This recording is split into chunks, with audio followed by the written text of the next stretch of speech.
Hello दोस्तों, कैसे हैं आप लोग। मैं गौतम कुमार स्वागत करता हूं आपके अपने चैनल नेचर एजुकेशन में। दोस्तों आज के इस वीडियो में फिर से धमाल मचाने वाले हैं। पिछले वीडियो की तरह हम लोग क्लास 9 के चैप्टर 2 और या चैप्टर 3 जो कह लो आप, ये भारतीय भवन, बिहार बोर्ड, एनसीईआरटी, एससीईआरटी, पता नहीं सब किताब के चक्कर में पड़े हुए आप लोग। बस आपको पढ़ना है गति तथा है ना, बल तथा गति के नियम। तो इसमें हम लोगों ने पिछले वीडियो में बहुत सारा एंजॉय किया था। हम लोगों ने डिसाइड किया था नेक्स्ट पार्ट में हम लोग जड़त्व यानी इनर्शिया को पढ़ने वाले हैं। तो आज इस चैप्टर में, इस चैप्टर का जान बोले तो इनर्शिया को पढ़ेंगे, बहुत ही मज़े से पढ़ेंगे।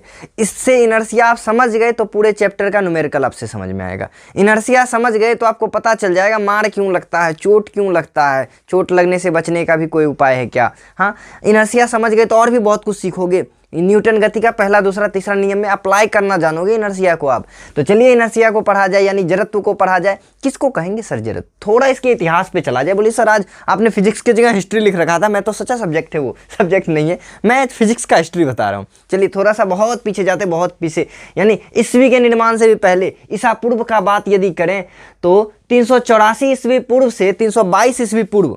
बोले सर आपने उल्टा लिख रखा है क्या? नहीं, ऐसा ही होता है। जो जितना माइनस में जो जितना छोटा होता है वो उतना बड़ा होता है। आपको पता होगा ना, -3 और -2 में -2 बड़ा है, -3 छोटा है। यहाँ पर भी ये जो है ना, ये हमारा बड़ा है, ये छोटा है। ये ना ईस्वी के निर्माण से 300 साल बहुत पहले का बात है। ये बहुत बड़ा हो गया, मतलब ईस्वी के निर्माण से 300 साल पहले का बात चला, 384 साल पहले।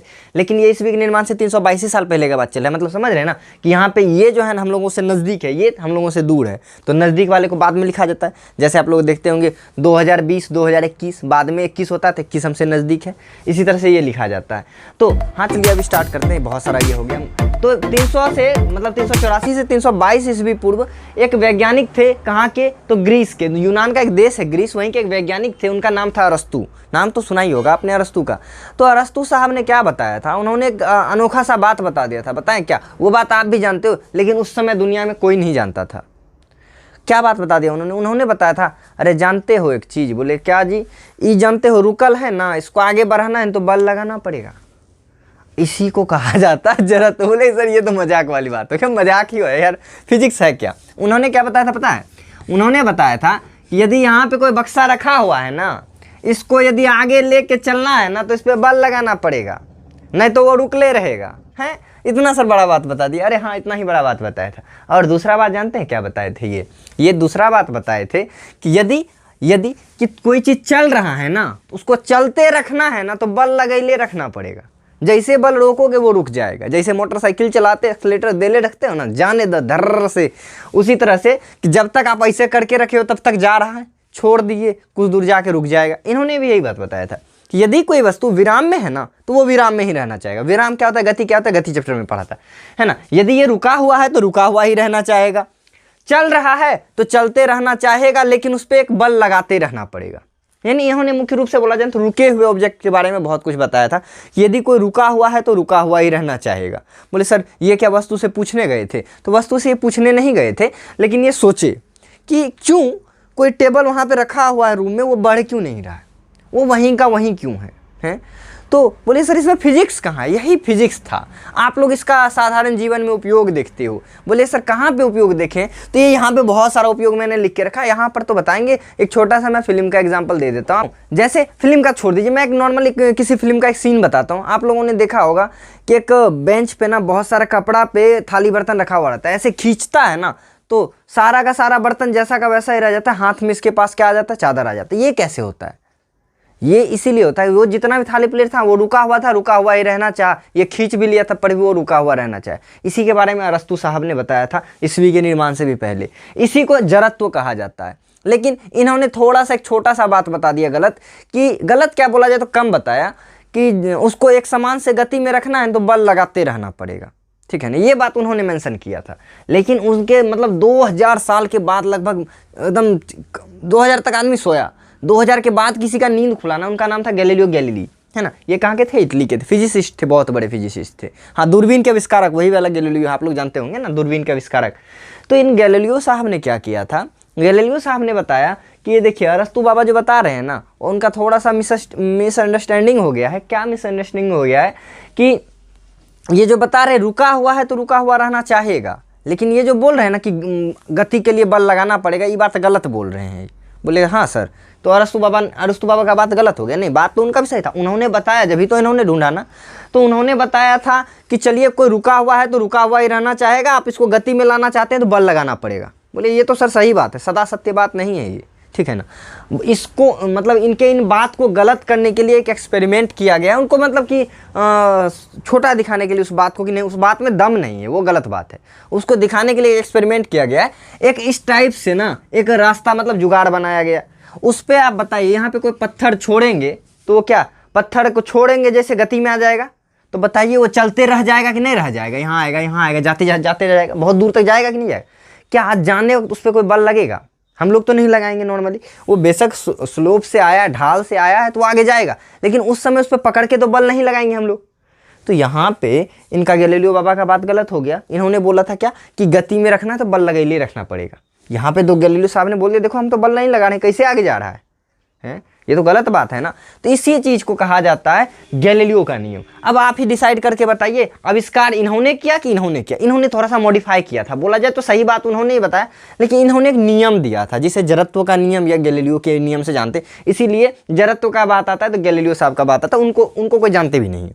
गलत बात जानना उनको भी चाहिए, वो नहीं बताए होते तो ये नहीं निकाल पाते। अब चलिए मैं आपको एक यहाँ पे इनका बताता हूँ, ये क्या बताए थे। ये बताए थे जड़त्व जो है ना, किसी वस्तु का ऐसा गुण है जिस गुण के कारण वो रुकल है तो रुकल रहना चाहेगा, और यदि एक समान गति में है तो एक समान गति में ही रहना चाहेगा। कब तक? जब तक उसको कोई रोके नहीं, कोई एक्सटर्नल फोर्स अप्लाई नहीं करे।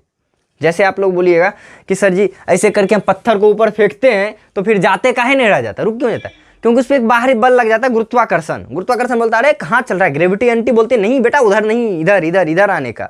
तो गुरुत्वाकर्षण बल, एक्स्ट्रा बल लगे ना, अतिरिक्त बल। आप देखते होंगे, आप एक पत्थर को नॉर्मली जमीन पे फेंकते होंगे, कुछ दूर जाके रुक जाता होगा। हाँ, जड़त्व वाला बात सही था कि गति में है तो गति में ही रहना चाहेगा, तो फिर क्यों वो रुक गया? क्योंकि वहां पे घर्षण बल रोक दिया उसको, गुरुत्वाकर्षण बल रोक दिया। अतिरिक्त बल को हटा दिया जाए तो वो चलते रह जाएगा। निर्वात में कोई ये गुरुत्वाकर्षण काम नहीं करता है, ना ही तुम्हारा क्या कहते हैं घर्षण काम करता है। अब निर्वात में हम किसी को फेंक देंगे ना तो वो चलते रह जाएगा। अब बोलिएगा सर जी जो स्पेस से बाहर प्रोग्राम किया जाता है, अंतरिक्ष में मतलब कि हम लोग पृथ्वी से बाहर जब कोई प्रोग्राम किया जाता है, जैसे कि मंगल मिशन भेजा जाता है, चंद्र मिशन भेजा जाता है। अभी हाल फिलहाल में आप लोगों ने सुना होगा कि कोरोना सूर्य का सबसे बाह्य परत को कोरोना कहा जाता है, हम लोगों की सबसे बाह्य परत को वायुमंडल कहते हैं ना आप लोग। उसी तरह बोला जाए तो सूर्य का एक तरह का वायुमंडल जो है उसको कोरोना लेयर कहा जाता है। उसका तापमान इतना होता है कि उसमें किसी भी चीज़ को पिघलाया जा सकता है। लोहा छोड़ दिए, लोहा तो जाते ही पिघल जाता है। उसमें भी हम लोगों के पृथ्वी का एक सैटेलाइट है, अमेरिका के नासा के द्वारा छोड़ा गया है ना, पार्कर नाम है उसका। तो वो पार्कर उसमें घुस के अभी चक्कर लगा रहा है उसमें, यानी अब पार्कर जो है ना उसका उपग्रह बन गया है, किसका? सूर्य का। तो इतना डेवलप साइंस है। तो यहाँ से जो वहाँ गया होगा उसमें कितना सारा सर फ्यूल दिया गया होगा जानते हैं? स्पेस से बाहर जाने के लिए फ्यूल का जरूरी नहीं पड़ता है। फ्यूल का जरूरी, ईंधन का जरूरी कहाँ तक पड़ता है जानते हैं? पृथ्वी के गुरुत्वाकर्षण से निकलने के लिए। जैसे कि ये आपका पृथ्वी है ना, यहाँ पे सोचिए इसका गुरुत्वाकर्षण का प्रभाव यहाँ तक है, तो यहाँ से यहाँ तक निकलने के लिए ही बस ईंधन चाहिए धक्का देने के लिए। अब क्यों देना पड़ता है इसी चैप्टर में हम लोग देखने वाले। तो जैसे इससे बाहर आएगा ना, अंतरिक्ष में जैसे चला जाएगा, गुरुत्वाकर्षण के औकात से बाहर चला जाएगा ना, उसमें ईंधन नहीं जरूरी पड़ेगा। वो जितना स्पीड से जा रहा था उतनी स्पीड से चलते रह जाएगा, वो हमेशा के लिए चलता रह जाएगा। कब तक? जब तक किसी चीज़ से वो टकरा ना जाए, कहीं पे वो रुक ना जाए। मतलब किसी चीज़ में चला, जैसे कोई ग्रह पे चला गया, किसी ग्रेविटी में खिंचा गया, जब तक किसी से टकरा ना जाए। ऐसा नॉर्मली तो होता ही नहीं है। इसीलिए अपना जितना भी वो देखते हैं सैटेलाइट कौन हो? सैटेलाइट को ईंधन देता है? कोई ईंधन नहीं होता। बोले फिर इंटरनेट से कैसे कनेक्शन मिलता है? वो बिजली का ज़रूरत होता है, सूर्य से पूरा कर लेते हैं सोलर प्लेट लगा के, ठीक है ना। चलिए ये एक्स्ट्रा नॉलेज जानने वाला चीज़ था, इसीलिए मैंने इसको बता दिया यहाँ पे। तो मैंने जैसा बताया निर्वात में हम लोगों को ईंधन का जरूरी नहीं पड़ता है, उसी तरह निर्वात में आपको धक्का दे देंगे ना, चलते रह जाइएगा। अब दोस्त को बोलिएगा क्या दोस्तवा मारेंगे ऐसा मुक्का, निर्वाते में चला जाएगा? तो बोलेगा क्या बोल रहा है, अंग्रेजी में बतिया रहा है। मतलब नहीं साइंस में बतिया रहे हैं। चलिए अब गैलीलियो साहब के द्वारा जो दिया गया था उसी इसको सही से पढ़ा जाए। क्या बोलेंगे? क्या किसी वस्तु का वह मौलिक गुण, मतलब अंदर का आंतरिक गुण, जिस गुण के कारण वह अपने पूर्वावस्था को बनाए रखना चाहता है। पूर्वावस्था मतलब पहले जो अवस्था था, गति में था तो गति में रहना चाहेगा, विराम में है तो विराम में रहना चाहेगा, गति में है तो गति में रहना चाहेगा। कब तक? जब तक उस पर कोई बाह्य बल को ना लगाया जाए, है ना। वही यहाँ पे लिखा गया है कि ये जब तक वाला बात थोड़ा सा बाद में जोड़ेंगे, फिलहाल पढ़ते हैं किसी वस्तु का वह मौलिक गुण जिस गुण के कारण वह अपने पूर्वावस्था को बनाए रखना चाहता है, ठीक है ना। अर्थात विराम में है तो विराम में रहना चाहेगा, तथा एक समान गति में है तो उसी गति में रहना चाहेगा। इसी को जड़त्व कहा जाता है। बोले सर ये होता है कहाँ पे? होता है हर जगह पे। आप लोग अभी देखिए इसका एग्जाम्पल देखते हैं तब मजा आएगा आप लोगों को। थोड़ा सा इससे आगे चलिए, कुछ एक्सपेरिमेंट दिया गया, वो एक्सपेरिमेंट आप लोग भी घर पे कर सकते हैं। कैसा एक्सपेरिमेंट सर? यहाँ पे देखिए ग्लास ले लिए हैं, है ना, एक ग्लास ले लिए। ग्लास पे क्या करिएगा, ATM कार्ड वगैरह कुछ होता है ना, कोई हैवी सा कार्ड, ATM कार्ड ले लिए या कोई सा भी कार्डबोर्ड ले लीजिए जो थोड़ा हैवी हो, उसके ऊपर एक सिक्का रख दीजिए। आप इधर से मारिएगा ना, जैसे ये ग्लास है, इस गिलास के ऊपर कार्डबोर्ड है, उसके ऊपर सिक्का है, इसको मारिएगा ना, सिक्का वहीं गिर जाएगा नीचे, सिक्का नहीं जाएगा आगे, सिर्फ कार्डबोर्ड चला जाएगा। क्यों? गति में आपने कार्डबोर्ड को लाया, सिक्का विराम में था, विराम में ही रहना चाहेगा। अरे एक तरह से बोला जाए ना, ये जो जड़त्व है ना, कोढ़िया वाला गुण है। कोढ़िया समझता है ना जी, लेजी है, उसी ये जो जड़त्व आया है ना, जड़ता शब्द से आया है। और मजे का बात तो ये है, यूनान में ना, ग्रीक भाषा में जड़ता मतलब ही आलसपन होता है। ये तो आलसियों का गुण है जड़त्व। हाँ, आलसी भी कभी कभी बहुत काम आता है। चलिए, तो ये था अपना जड़त्व। अब हाँ, एक्सपेरिमेंट तो एक तो हो गया आपका कार्डबोर्ड वो वाला, सिक्का वाला, ऐसे करके मारिएगा, सिक्का देखिएगा, सिक्का वहीं गिर जाएगा, कार्डबोर्ड भाग जाएगा। ऐसा कैसे हो सकता है? मैंने मारा दोनों, इसी के ऊपर कोई रखा हुआ था, इसको मारेंगे तो ये भी ना चलना चाहिए, ये नहीं जाएगा, क्योंकि ये विराम में था, बेचारा विराम में रहना चाहेगा। जैसे ज़मीन खिसके गई नीचे गिर जाएगा। इसी को कहा जाता है क्या चीज़? जड़त्व कहा जाता है। अब एक और एग्जाम्पल दिया गया, एक्सपेरिमेंट के लिए दिया गया आप लोगों को, क्या कि आप लोग लूडो गोटी तो जरूर खेलते होंगे। हाँ सर, लूडो गोटी, कैरम खेलते होंगे। लूडो गोटी का तो यहाँ ज़रूरत नहीं है, कैरम खेलते होंगे। कैरम में आपने क्या देखा होगा कि जब ऐसे सजा हुआ रहता है, जैसे ये अपना कैरम है, यहाँ पे यदि गोटी सजा हुआ रहता है ऐसे करके, आप जब स्ट्राइकर से इस पर हिट करते हैं तो देखिए नीचे वाला निकल जाता है, तब पर भी ऊपर वाला नहीं गिरता है, नीचे से कोई एक निकल जाता है। ऐसा कैसे हो जाता है? ऐसा इसलिए होता है कि ये बाकी सब बेचारा विराम में ही रहना चाहता है। बोलता है भैया हमको परेशान नहीं करो, तुमको जाना है जाओ। ये बेचारा जाता है, वो लोग वापसी इसी के जगह पे आके बैठ जाता है। ये भी जड़त्व के ही कारण होता है। ये था जड़त्व का कुछ एक्सपेरिमेंट। चलिए अब आगे देखते हैं। यहाँ पे आपको एक सबसे आसान सा एक्सपेरिमेंट बताएं। एक लोहा का छड़ ले लीजिएगा, पतला सा। लोहा के छड़ में ना एक टमाटर को डाल दीजिएगा, टमाटर को ऊपर में रखिएगा, ऐसे ला के लोहा के छड़ को ठोकिएगा ना, टमाटर नीचे उतर जाएगा। बोले सर वो तो हेबे करेगा, काहे होता है? कभी सोचते हैं? जब ऐसे आप करते हैं ना, उस समय टमाटर क्या हो जाता है? गति में आ जाता है। अब जैसे आप रोकते हैं, टमाटर बोलता है भाई हम गति में रहने दो, आके चिपक जाता है हाथ पे, है ना। इसी की वजह से क्या बोलेंगे, टमाटर उड़ के यहाँ आ गया। ये भी एक जड़त्व का एग्जाम्पल हुआ। चलिए यहाँ पे देखते हैं हम लोग टमाटर को नहीं, जड़त्व को समझने के लिए दो टाइप में बांटेंगे। हाँ, न्यूटन का गति का नियम भी, न्यूटन का जो पहला गति का नियम है ना, वो जड़त्व का ही नियम है। जड़त्व कहिए या न्यूटन का गति का पहला नियम कहिए, बात में कोई ज़्यादा दम नहीं है, तो उसको थोड़ा बाद में देखेंगे। पहले जड़त्व को समझ लेते हैं, कितने प्रकार का जड़त्व होता क्या है जड़त्व। अब देखिए, जड़त्व दो प्रकार से हम लोग समझेंगे। एक होगा विराम जड़त्व, एक होगा गति जड़त्व। यानी इसको इंग्लिश में कहेंगे inertia of rest, inertia of motion.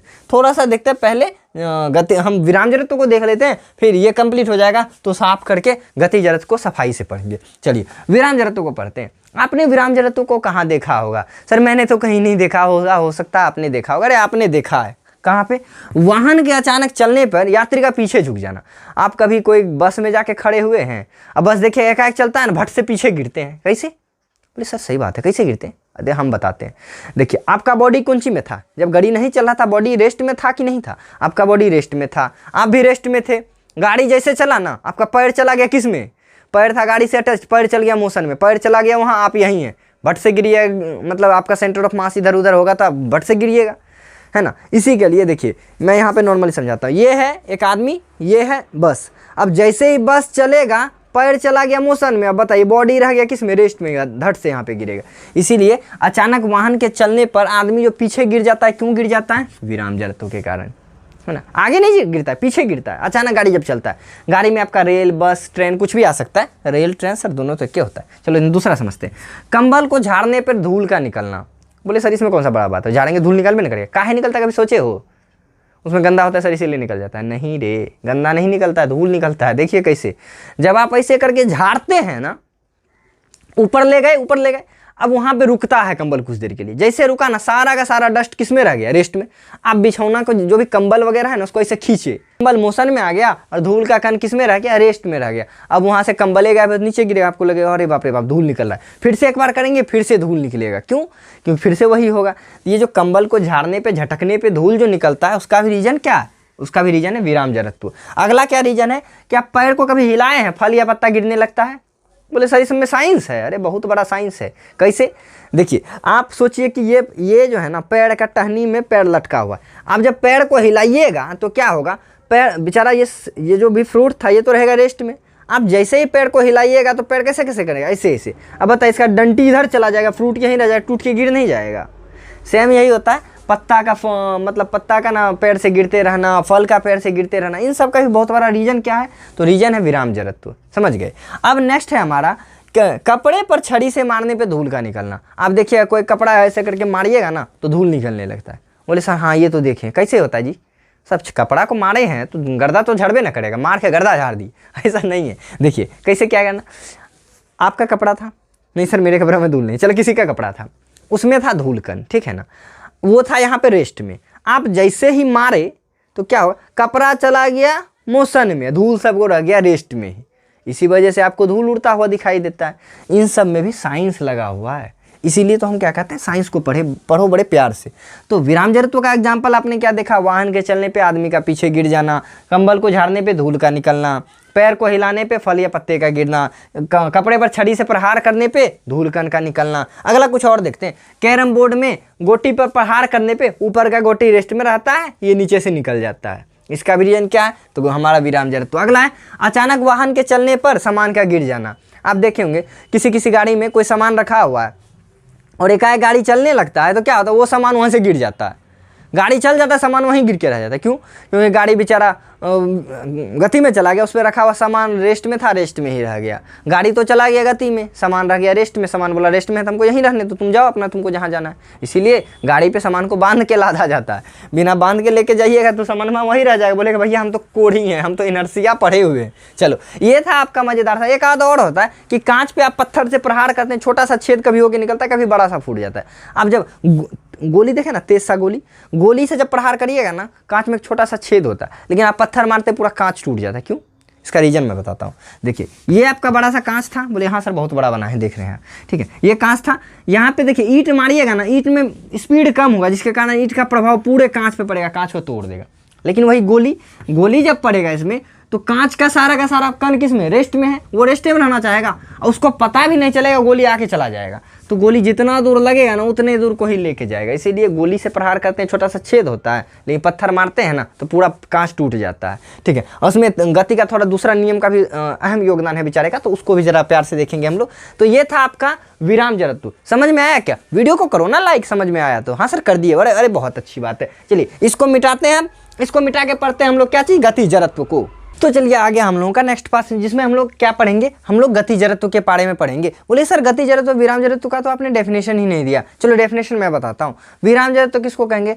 किसी वस्तु का वह गुण जिस गुण के कारण वह विराम में ही रहना चाहेगा, उसको क्या कह देंगे, विराम जड़त्व। गति जड़त्व किसको कहेंगे? किसी वस्तु का वह गुण जिस गुण के कारण वह एक समान गति में है तो गति में ही रहना चाहेगा। इसको डेफिनेशन क्या समझ ही रहे हो आप लोग, है ना। आप लिखना चाहते थे वैसे लिख लीजिए। बच्चे बोलते सर डेफिनेशन नहीं लिखाते, चलो मैं डेफिनेशन भी बता दिया। अब इसका एग्जाम्पल करते हैं, मजा आएगा एग्जाम्पल में। क्या मजा आएगा? पहला देखिए, पहला है चलती बस से अचानक रुकने पे यात्री का क्या हो जाना, आगे की ओर झुक जाना। बोले थे ना बताएंगे इस चीज को। आप देखिए गाड़ी बहुत स्पीड चल रहा है, जब रुकेगा तो क्या होता है, धैर्य से लगता है जाके आए वाले खंबे पे। सर ऐसा क्यों होता है बताते हैं। जब गाड़ी बहुत स्पीड था तो आपका बॉडी किस में था, गाड़ी पे बैठा था, बॉडी भी बहुत रेस्ट में था। अब जैसे ब्रेक लगाया गाड़ी का तो सिस्टम आ गया रेस्ट में। आप कौन सी में हैं, आप हैं गति में। जाके मारिएगा किसी सामने वाले को, बोलेगा अरे भाई जी गलती से लग गया, वो भी बोलेगा फटाक से बोलेगा गलती से लग गया। हाँ बाकी फिल्म में तो ये सब जरूर देखते होंगे, फिल्म बहुत देखते हैं आप लोग। ये तो पहला समझ गए ना कि चलती हुई बस का अचानक रुकने पर क्या होता है, यात्री आगे की ओर झुक जाता है। उसका ही बहुत बड़ा रीजन क्या है, हमारा गति जड़त्व है। अगला देखते हैं, चलते हुए बस से कूदते समय सावधानी रखना चाहिए। बोले क्यों सर, आप तो हीरो हैं जी। हीरो को हम नहीं बता सकते, बताते हैं। जब गाड़ी बहुत स्पीड चल रहा होता है उस समय से बाहर कूदना क्या होता है, खतरे से खाली नहीं होता है ना। क्यों? क्योंकि देखिए जब आप गाड़ी पे बहुत तेज चल रहे थे, गाड़ी पे बहुत तेज चलने वक्त क्या होता है कि आपका पूरा बॉडी बहुत तेज रेस्ट में मोशन में होता है। जब बॉडी आपका बहुत जोर से गति में रहता है और उस समय आप पैर को रखिएगा जमीन पे नीचे उतार के, तो आपका पैर किस में चल जाएगा, पैर चल जाएगा रेस्ट में। जैसे ही बॉडी है पूरा फुल स्पीड में, आपका पैर आया रेस्ट में, पैर रह जाएगा इधर, आपका नाक जाएगा आपके आंख में घुस जाएगा, है ना। कभी कभी तो बच्चा बोलता है सर किसी को छत पर से हम नीचे धकेलते हैं ऊपर ही चल जाता है समझ रहे हो ना, नीचे धकेलने पर भी ऊपर जाता है। उसी तरह जब नीचे गिरिएगा आपका नाके गायब हो जाएगा। तो नाक बचाना है ना बउआ लोग, तो क्या करना, कभी भी मतलब चलते हुए गाड़ी से ना कूदना मत। क्यों, चलता हुआ गाड़ी है कूद, बोले सर बहुत लोग तो कूद जाता है, हम तो देखते हैं वो जो आता है 10 रुपये में बेचता है, 10 रुपये में 4 समोसे, 10 रुपये में 4 समोसे, वो सर कैसे कर लेता है? इसके 4 समोसे वो इसलिए बेच पाता है क्योंकि उसको बचत हो जाता है। सर समोसा नहीं बेचवा रहे थे, वो कैसे उतरता है ये बताइए। आप देखिएगा वो जब उतरता है ना, वो बॉडी को भी कुछ देर के लिए बहुत ज़्यादा मोशन में लाता है, पैर को भी मोशन, दौड़ते दौड़ते उतरता है। उससे क्या होता है, बॉडी मोशन में था, उसका पैर भी मोशन में रह गया, इसलिए गिरने से बच जाता है। आप लोग नहीं करिएगा ऐसा, वो लोग पता नहीं एक्सपीरियंस वाला लोग होता है, 10 रुपये का सुपारी बेचने के लिए करोड़ों का जिंदगी दांव पे लगा देता है। हम तो एक बार देख रहे थे, इतना स्पीड ट्रेन था, छोटा सा लड़का था, मुश्किल से 10-12 साल का होगा, परिस्थिति हो या क्या बता सकते हैं हम, तो वो बेच रहा था क्या, कुछ तो गुटखा वगैरह बेच रहा था वो, तो पटना जंक्शन पे मैंने देखा था। तो मैं जब देख रहा था, वो स्टेशन आने से पहले वो कूद गया। हम बोले गया बेटा, जब उतर के देखे तो दूसरे कंपार्टमेंट में घुस भी गया उतना देर में। सर आपको कैसे पता कंपार्टमेंट में घुसा, अंदर नहीं घुसा? वो हम देखे थे अंदर घुसे कंपार्टमेंट में घुसते हुए।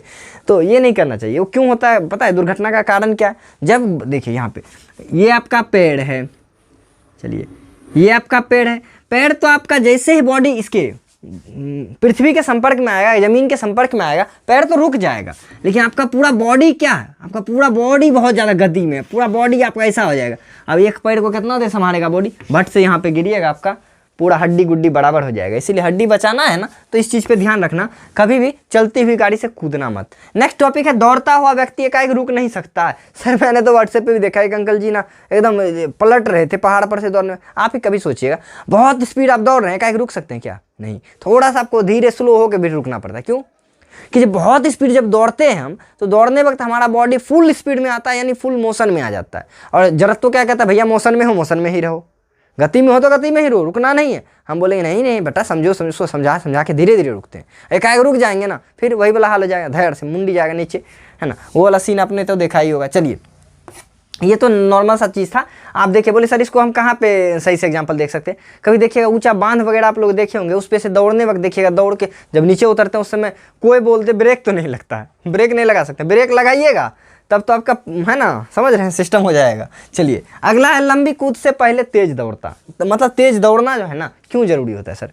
लॉन्ग जंप जब करना है, बहुत तेज दौड़ना, हाई जंप में तेज नहीं दौड़ना पड़ता। जंप करते हैं ना, तो हाई जंप में आपको ऐसा नहीं करना है बहुत तेज दौड़ लिए सारा एनर्जी। हाई जंप में ना, हाई जंप किसको कहते हैं? वो रस्सी बांध के ऊपर रस्सी कूद, उसको हाई जंप कहता है। लॉन्ग जंप किसको कहता है? एक बड़ा सा गड्ढा मतलब कोड़ के रखता है, उस पर आप दौड़ के जाते हैं, बहुत लंबी दूर तक कूदते हैं, उसको लॉन्ग जंप कहा जाता है। बोलते हैं सर जी क्यों लॉन्ग जंप से पहले बोला जाता है बहुत तेज दौड़ने? उसका कारण साइंस है। अब जब बहुत तेज दौड़िएगा तो आपका पूरा बॉडी किस में आ गया? आपका पूरा का पूरा बॉडी आ गया गति जड़त्व में। अब गति जड़त्व क्या कहेगा? बेटा बॉडी तुम है गति में, रुकना नहीं है। तुम क्या करना, चलते चलते पैर को उठा लेना। अब तुम उड़ने लगोगे, सुपरमैन बन जाओगे, कुछ दूर तक जाओगे, फिर ग्रेविटी एंटी खींच लेगी, बोले बेटा आ जाओ मेरे पास। लेकिन जब तक तुम पैर उठाओगे तब तक तुम उड़ते हुए रहोगे, है ना। इसीलिए होता है कि आप जितना ज़्यादा फास्ट दौड़िएगा ना, आपका गति जड़त्व उतना ज़्यादा बढ़ेगा। अब पैर उठाइएगा, जैसे ये पैर जैसे उठा लीजिएगा, उठाने में और क्या जमीन में धक्का दे दिया जाता है। चलो भाई, एक तो गति जड़त्व तो काम करेगा, गति का तीसरा नियम भी काम करेगा, वो भी देखेंगे आज चल के। उससे क्या होगा, गति के कारण हम चलते रह जाएंगे, पैर उठा लेंगे। अब हमारा बॉडी जब तक बेचारा गति जड़त्व को फॉलो करेगा तब तक हम आगे जाएंगे। ये भी रीजन किसका है? ये भी रीजन गति जड़त्व का। सर ये सब पढ़ने वाला बात था, मुझे तो पता ही नहीं था। चलो पढ़ने वाला बात था, पढ़ने से यही सब तो मिलता है हमको। नेक्स्ट है, चलती बस के एकाएक दिशा बदलने पे देखिए यात्री एक साइड, देखिए बस ऐसे ऐसे चल रहा था, जैसे ऐसे करेगा सब ऐसे हो जाएगा, फिर ऐसे ऐसे करेगा ऐसे हो जाता है। क्यों होता है ऐसा? सर सही बात है, ऐसा क्यों होता है? ऐसा इसलिए होता है कि जब आप इस दिशा में गति कर रहे थे, आप इसी दिशा में रहना चाहेंगे, क्या कि गति का आपका फिक्स दिशा है, इसी दिशा में फुल गति में। गाड़ी वाला ऐसे करेगा, बोले नहीं हम उधरे जाएंगे, गाड़ी इधर चला गया, आप उधरे जाएंगे, इसीलिए आप अपोजिट डायरेक्शन में घूम, जिधर गाड़ी घूमेगा उसके अपोजिट में आप घूम जाइएगा। रीजन क्या समझ रहे हैं ना? रीजन यहाँ पे भी है गति जड़त्व। तो ये सब जो था ना गति जड़त्व का एग्जाम्पल है। नेक्स्ट है हमारा लास्ट वाला, और हमारे इसका अंत नहीं है, इसका कोई अंत नहीं। आप लोग दिमाग लगाते चलिए कहाँ कहाँ गति जड़त्व होता है। बोले सर कैसे पहचानेंगे गति जड़त्व है कि रेस्ट में है? इसके लिए देखिए, इसमें सब बच्चा कंफ्यूज रहता है, ठीक है ना। लेकिन मैं इसका एक रामबाण उपाय बताता हूँ। क्या उपाय? आप वस्तु पे फोकस किया करिए, वस्तु किसमें था पहले, किसमें आने वाला है। जैसे बताइए, पेड़ को एकाएक हिलने पे फल गिर रहा है, माने वस्तु यहाँ पे फल है, फल गिरना। बस पूछेगा कौन सा, गति जड़त्व था कि विराम जड़त्व? अभी तो आप पर से बोल दिया कि अभी जस्ट पढ़ाए थे विराम जड़त्व, लेकिन कुछ दिन में भूल जाता है बच्चा। आप कंफ्यूज है, गति माने कि विराम माने, गति माने कि विराम माने। लेकिन नहीं, आपको ऐसा नहीं करना। आप यहाँ पे सोचिए, फल था पहले किसमें? गति में नहीं था ना, रेस्ट में था। रेस्ट में था गति में आया, रेस्ट में था ना, जिसमें था वही वाला होता है, वही जड़त्व होता है। जैसे यहाँ पे देखिए, यहाँ पे जितना भी चीज़ है ना, ये सब का सब चल रहा है। वस्तु पे ध्यान दीजिए। जैसे देखिए, चलती बस से अचानक रुकने पर यात्री का आगे झुक जाना। यात्री पहले था कैसा, बहुत ज़्यादा, एकाएक रुकने पर न झुका, बहुत ज़्यादा स्पीड था, रुकने पर न झुका जी आगे की ओर। क्यों? क्योंकि गाड़ी चलती है। यहाँ पे चलता हुआ बस, ये वस्तु पे ध्यान दिए, चलता हुआ बस, दौड़ता हुआ, मोशन दिखाई देगा यहाँ पे। लंबी कूद से पहले तेज दौड़ना, स्पीड, है ना। बस के एकाएक, बस के चलती बस पे, चलती बस पे, इस चीज़ पे आप फोकस क्या करिए। अब ये जो लास्ट वाला बचा, इसको समझिए आप। ये क्या है? ये कि एक समान गति में फेंका हुआ वस्तु आपसे हाथ में, जैसे नॉर्मली आप ऐसे यहाँ से फेंकते हैं, हाथ में आ जाता है। आप ऐसे यहाँ से फेंकते हैं, हाथ में आ जाता है। लेकिन सोचिए, जब कार बहुत स्पीड चला या ट्रेन पे बैठे हो, ट्रेन बहुत स्पीड चलता है, तब भी बॉल ऐसे करते हैं तो आपके हाथ में क्यों आ जाता है? बोलिए सही बात है। हम सर गेंद को ऐसे फेंक के हम तो आगे निकल गए, गेंद को तो उधरे रह जाना चाहिए था, फिर गेंद भी मेरे हाथ में कैसे आ गया? कभी सोचे हैं आप? नॉर्मली सोचिए, ट्रेन के ऊपर आप बैठे हुए हैं, कभी बैठना नहीं, लेकिन मैं बता रहा हूँ, सोच के बताइए। आप ट्रेन के ऊपर बैठे हुए हैं, आप बॉल को ऐसे फेंके, है ना, बॉल को ऐसे जैसे फेंके तो बॉल तो वहीं रह जाएगा और आप आगे बढ़ जाएगा, तो बॉल आपके हाथ में नहीं आना चाहिए, लेकिन बॉल आपके हाथ में आ जाता है यदि हवा नहीं बह रहा हो तो। क्यों आता है हाथ में? इसका कोई तो उपाय होगा। हाँ, उपाय है। जब हम गति में है ना, बॉल को जब फेंकते भी है ना, तो बॉल गति में ही फेंकाता है, उसके कारण वो पहले ही उतना दूर आगे फेंका जाता है जितना दूर हम लोग जाने वाले होते हैं, इसीलिए पता नहीं चल पाता है। तो उसका एक बहुत बड़ा रीजन क्या है? वो गति जड़त्व रीजन है, क्योंकि यहाँ भी क्या, गति में फेंका गया है ना। तो याद रखें, जब भी गति वाला चलता हुआ मोशन वाला चीज दिखेगा तो वो गति जड़त्व होगा। पहले से वस्तु, ध्यान दीजिए, वस्तु रुका हुआ था, जैसे बोलेगा चलती हुई गाड़ी से, मतलब गाड़ी के अचानक, रुकी हुई गाड़ी का चलने पे वस्तु का गिर जाना क्या हो गया? और गाड़ी रुकी हुई थी, रुकी हुई गाड़ी थी तो विराम हमारा जड़त्व हो गया। ये था अपना जड़त्व। जड़त्व का मजा लिया ना, तो चलते हैं गति के नियम पे। अब न्यूटन दादा का एंट्री करवाते हैं। ये सब समझ में आना, यही सब चीज़ मुख्य रूप से हम लोगों को समझने लायक का था। इसमें से बहुत सारा एक्सपेरिमेंट हो सकता है, आप लोग एक्सपेरिमेंट करो, वीडियो बनाओ, मुझे कमेंट में उसका लिंक डालो। सर इतना खड़े हैं? अरे इतना तो कर ही सकते हो। व्हाट्सएप पे सर, व्हाट्सएप तो मैं चलाता ही नहीं फिलहाल तो। चलिए, तो कोई बात नहीं, इसको मिटाते हैं, इसको मिटा के चलते हैं नेक्स्ट टॉपिक पे। हाँ, वीडियो मजा आ रहा है, वीडियो मजा आ रहा है तो बिना लाइक किए कहाँ रेस्ट ले रहे हो? मैं तो कभी रेस्ट ही नहीं लेता, तुम कैसे ले रहे हो? वीडियो को लाइक मारो, नए हो चैनल सब्सक्राइब करो।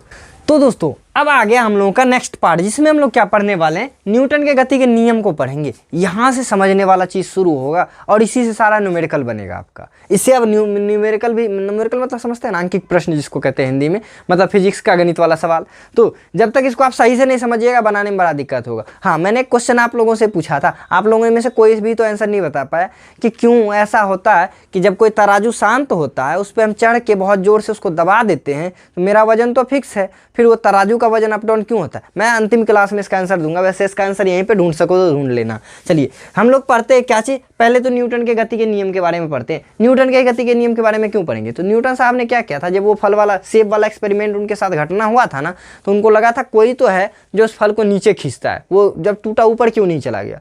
उन्होंने इस चीज़ को सोचा था, तब उन्होंने क्या किया था, गति को ना 3 नियम में बांध दिया था। 3 सूत्र ऐसा लाया जिस सूत्र से बोला कि गति ना अभी के बाद इस तीनों सूत्र पे ही चलेगा।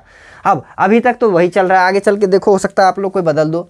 अब देखिए हुआ क्या था, न्यूटन साहब का वैसे उम्र जो होता है 1642 ईस्वी से 1727 ईस्वी के बीच माना गया उनके एज को, है ना।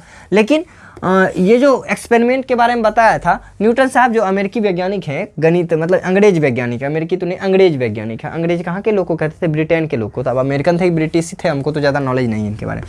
चलिए, 1679 ईस्वी में क्या हुआ था, 1679 ईस्वी में इन्होंने गति को 3 नियम से प्रदर्शित किया। देखिए, गति को इस 3 नियम के अनुसार हम सजा सकते हैं। तो उसमें से पहला, दूसरा, तीसरा नियम को सही से पढ़ेंगे। पहला नियम पढ़ने के बाद एक छोटा सा टॉपिक संवेग पढ़ना पड़ेगा, तब दूसरा नियम पे जाएंगे। चलिए, क्या है पहला नियम, थोड़ा सा पढ़ते हैं। तो पहला नियम जी आपने पहले ही पढ़ चुका था, क्या चीज? जड़त्व ही तो पहला नियम है। यानी गैलीलियो का जो नियम था ना, गैलीलियो का नियम जड़त्व वाला, कि जब तक कोई भी वस्तु अपने पूर्वावस्था को बनाए रखना चाहता है, अर्थात गति में है तो गति में रहना चाहता है, विराम में है तो विराम में रहना चाहता है, उसी को कहा जाता है गति का पहला नियम। बस एक छोटा सा उसमें सेंटेंस जोड़ देना, जब तक उस पर कोई बाह्य असंतुलित बल कार्य ना करे। बोले सर बाह्य असंतुलित बल किसको कहते हैं? जैसे सोचिए कि आप एक गाड़ी से चल रहे थे, ठीक है। अब गाड़ी बहुत स्पीड चल रहा था, ठीक है ना। आगे से कोई आके आपको रोक दिया, कोई मतलब बहुत बड़ा सा रस्सी से बांध के रखा था, जाके रुक गए। तो गाड़ी कब रुका? जब कोई बाहर से रस्सी से लगा दिया। अब ये बेचारा रेस्ट में था, हम बोले बाबू चलने लगो, तो ये चलने लगा। क्यों? क्योंकि इस पर हम बाह्य असंतुलित बल दिए। बोले सर असंतुलित देने पे ही होगा। जी हाँ। बोले कैसे सर? यहाँ पे देखिए ये एक बॉक्स है, ये रुका हुआ है, इस पे हम इधर से भी 10 न्यूटन का बल लगा देते हैं, उसी समय सेम टाइम पे इधर से भी 10 न्यूटन का बल लगाते हैं, तो क्या हिलने लगेगा? वो विराम में, गति में आ जाएगा। विराम में था, अभी विराम में रहेगा। क्यों? क्योंकि हम इस पे संतुलित बल लगा दिए। संतुलित और असंतुलित बल क्या था? जाइए पहला लेक्चर देख लीजिए, देख लिया है तो बहुत अच्छी बात है, आप लोग समझ रहे होंगे, है ना। तो ये था हम लोगों का क्या कहते हैं रीजन कि असंतुलित ही क्यों लगाते हैं। हाँ, यदि यहाँ पे 8 न्यूटन होता ना तब ये इधर चलने लगता 2 न्यूटन से। क्यों चलने लगता? क्योंकि यहाँ पे हमको पता है कि इधर से बल ज़्यादा है, विराम टूट गया ना इसका विराम।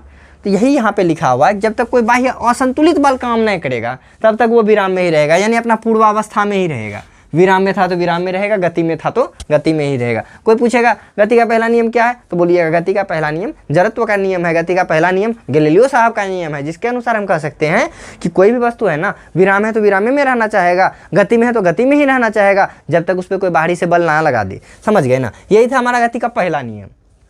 और जानते हैं गति का पहला नियम जैसे पढ़ते हैं, खट से एक चीज़ आता है दिमाग में, ये बार बार बाह्य असंतुलित बल, बाह्य असंतुलित बल, यानी बल का कोई रिलेशन है इससे? क्या देखा जाए तो क्या बल का एक और डिफिनेशन हम लोग कह सकते हैं, बल का एक और परिभाषा हम लोग डेफिनेशन कह सकते हैं कि बल वह भौतिक कारण है जो वस्तु पे लग के उसके जड़त्व में परिवर्तन कर देता है ना। कुछ तो वो था जो इसके जड़त्व, जैसे यहाँ पे देखिए ये रुका हुआ था, मैंने इधर से कुछ तो लगाया जिसके कारण उसका जड़त्व भंग हो गया। पहले वो बेचारा अनशन पे बैठा हुआ था, भोला बाबा की तरह मंत्र पढ़ रहा था कि देखिए अब हम जब कर रहे हैं, कोई हमको डिस्टर्ब नहीं करना, मतलब ये रेस्ट में था, रेस्ट में ही रहना चाहता, लेकिन जब हम इधर से बल लगाए तो ये बेचारा उठ गया, है ना। तो क्या इसका अनशन टूट गया, ये भंग हो गया, इसका जड़त्व मतलब सिस्टम खत्म हो गया। तो ऐसा भी कह सकते हैं ये जो कुछ लगा इसी कुछ को बल कहते हैं। तो हम कह सकते हैं कि बल जो है ना वह भौतिक कारण है जो किसी वस्तु पे लग के उसके जड़त्व में परिवर्तन ला देता है या लाने की चेष्टा करता है, इसको भी तो बल कह सकते हैं। तो तुमसे ये बहुत बार पूछा जाता है आगे भी चल के कि बेटा बताओ कि न्यूटन के गति के किस नियम से हमको बल का डेफिनेशन मिलता है, तो वो गति के पहला नियम से, है ना। इसको हम लोग गति का प्रथम नियम कहेंगे। देखिए मैंने तो ये लिखा है, यहाँ पे लिख देते हैं प्रथम नियम, आप लोग सही से लिखिएगा नोट में, है ना। प्रथम नियम, तो गति का फर्स्ट लॉ यही था बेटा कि पहला ना नियम यही है कि कोई वस्तु क्या है, गति में है तो गति में रहना चाहेगा, विराम में है तो विराम में ही रहना चाहेगा। कब तक? जब तक उस पर कोई बाह्य असंतुलित बल काम ना कर जाए। तो ये था अपना पहला नियम। मजा आ गया। गति के पहला नियम को जड़त्व का भी नियम या गैलीलियो साहब का भी नियम कहा जाता है, या इससे बल की भी परिभाषा मिलती है। तो अब इसको हटा के अब पढ़ते हैं नेक्स्ट टॉपिक। बोले सर इसको एक अलग सा क्या लिख के रखे, संवेग, बड़ा अजीब सा नाम लग रहा है, मोमेंटम। तो देखिए संवेग ना बहुत प्यारा सा चीज़ है, आप लोग यहाँ पे समझिएगा क्या है संवेग। कि आप लोग देखे होंगे कि एक मैं खड़ा हूँ, उधर से ट्रेन आएगा, धक्का मारेगा, कौन जाएगा? हम चले जाएंगे। जी सर आप तो चले जाइएगा। एक यहाँ पे सोचिए कि यहाँ पे एक छोटा सा ऐसा पिद्दा सा गाड़ी है, चलो भाई बन जा। हाँ ये देखिए एक प्यारा सा गाड़ी है, छोटा सा है, इधर एक बहुत बड़ा ट्रक है ना। लीजिए बहुत बड़ा ट्रक था, ले सर अजीब सा ट्रक बना, ऐसा ही होता है ना, आप लोग देखे होंगे। ऐसा ट्रक है, यहाँ पे बेचारा ड्राइवर बैठा हुआ स्टीयरिंग पे। अब बताइए ठोकेगा कौन, टूटेगा? ये टूटेगा। अच्छा कौन धक्का मार के किसको धक्का दे सकता है? ये धक्का मारेगा तो ये इधर जाने लगेगा। क्यों जानते हैं? क्योंकि इसका द्रव्यमान ज़्यादा है ना। तो जब ये चलेगा तो उसमें आप ही बताइए कोई वेग उत्पन्न होगा। जब चलेगा तो इसमें वेग आ जाएगा, है ना। और जब चलेगा वेग आएगा, इसका कुछ अपना द्रव्यमान है। और जानते हो चलने वक्त, जब चलेगा चलने वक्त इसके पास अपना द्रव्यमान भी है, वेग भी है। इन दोनों को गुना करके जिस फिजिक्स के टर्म में लिखते हैं उसी को हम लोग संवेग कहते हैं। यानी हम कह सकते हैं किसी वस्तु का जो संवेग है वो क्या है, वस्तु के, यहाँ पे ध्यान दीजिए, संवेग को हम लोग P से डिनोट करते हैं। P बराबर होता है वस्तु का द्रव्यमान गुना वस्तु का V। तो यही होता है संवेग का फॉर्मूला, P बराबर mv होता है। जिस वस्तु का द्रव्यमान ज़्यादा होगा उसका जड़त्व भी ज़्यादा होगा, ठीक है ना। जिसका द्रव्यमान ज़्यादा है, जड़त्व ज़्यादा है, उसका संवेग भी ज़्यादा होगा। साधारण सा बात था, ठीक है ना। अब बोलिए सर जड़त्व ज़्यादा होगा संवेग ज़्यादा कैसे हो जाएगा? आप लोग यहाँ पे समझिए, जड़त्व किसका ज़्यादा होगा? जिसका द्रव्यमान ज़्यादा होगा। समझ रहे हैं ना। कोई मोटा सा आदमी है, कोई पतला सा लड़का है, कौन किसको हिला पाएगा? पतला वाला लड़का। बोले सर पतला लड़का में भी तो बहुत ज़्यादा फोर्स होता है। आप छोड़ दीजिए, पतला मोटा में नहीं जाइएगा। एक यहाँ पे एक बड़ा सा हट्टा कट्टा इंसान खड़ा है रोड पे, है ना। अब एक यहाँ पे छोटकू सा साइकिल लेके आप जाइएगा, उनको ठोक दीजिएगा। तो अब बताइए ठोकने पे क्या होगा? आप गिरिएगा कि वो गिरेंगे? आप गिर जाइए। क्यों? इनका द्रव्यमान ज़्यादा था, जिनके कारण इनका जड़त्व ज़्यादा था। आपका वहाँ पे कुछ भी काम नहीं आने वाला है। तो याद रखिए, जिसका द्रव्यमान ज़्यादा उसका जड़त्व ज़्यादा, यानी बोला जाए ना तो इनर्शिया जो होता है वो द्रव्यमान के समानुपाती होता है। सर समानुपाती किस प्राणी का नाम है? समानुपाती मतलब होता है जितना वो इतना ये, आप बढ़ेंगे तो वो भी बढ़ेगा, ये समानुपाती होता है, ठीक है ना। अब और इसका उल्टा दूसरा भाई होता है क्या? व्युत्क्रमानुपाती, है ना। मतलब ये इधर वाला बढ़ेगा तो उधर वाला घटेगा। अभी देखेंगे उस सब चीज़ को बाद में थोड़ा डील करते हैं, यहाँ पे पहले समझेंगे। तो संवेग क्या है? किसी वस्तु के द्रव्यमान और वेग के गुणनफल को ही संवेग कहते हैं। अब यहाँ पे समझिए, यहाँ पे मैंने लिखा है P बराबर mv, ये तो फॉर्मूला हो गया। कोई बोलेगा इसका यूनिट बताओ तो बच्चा क्या होगा यूनिट? तो देखिए यूनिट क्या हो जाएगा, द्रव्यमान का यूनिट क्या होता है? kg, वेग का यूनिट क्या होता है? मीटर पर सेकेंड। लो जी, इसका यूनिट बन गया kg मीटर पर सेकेंड। अच्छा जी, सर राशि क्या होगा इसका? आप लोग कमेंट करके बताएंगे इसका राशि क्या होगा। संवेग का राशि क्या होगा? वेग, वेग का राशि सदिश, तो इसका भी राशि क्या हो जाएगा? सदिश हो जाएगा। लीजिए, तब कमेंट क्या करिएगा आप लोग, मैं ही लिख देता हूँ आपके लिए, तो सब कुछ मैं ही कर देता हूँ। आपको बोलेगा किसी वस्तु का संवेग, किसी वस्तु का वेग दुगना करने पे संवेग कितना होगा, ये सवाल यहाँ से पूछा जाता है। तो आप यहाँ पे समझो, हम मानते हैं पहले किसी वस्तु का संवेग p1 था, है ना। p1 बराबर हमारा mv था, नॉर्मल भी था। कहेगा किसी वस्तु का वेग दुगना कर दिया गया है, यानी ये जो नेक्स्ट वाला आ रहा है ना, p2 बोलते हैं, अगला मास तो उतना ही रह गया, हम क्या कर रहे हैं? वेग को दुगना कर रहे हैं। तो क्या हो जाएगा? p2 बराबर हो जाएगा 2mv हो जाएगा। यानी याद रखिएगा, वेग को दुगना करिएगा तो संवेग भी कितना हो जाएगा? दोगुना हो जाएगा। समझ में आया ये चीज़? तो इस पे हम और भी मज़ेदार से सवाल को करने वाले हैं। ये था संवेग। संवेग को आप लोग समझ के रखिएगा, संवेग क्या है? वेग और द्रव्यमान का गुणनफल ही संवेग है। इस चीज़ को ध्यान में रखिएगा। ये था हमारा मज़ेदार सा टॉपिक। मिलते हैं फिर से नेक्स्ट टॉपिक में, नेक्स्ट वीडियो के साथ। तब तक आप मेरे साथ बने रहे, इसके लिए आपका बहुत बहुत दिल से धन्यवाद। मिलते हैं अगले वीडियो में, तब तक के लिए take care and okay bye.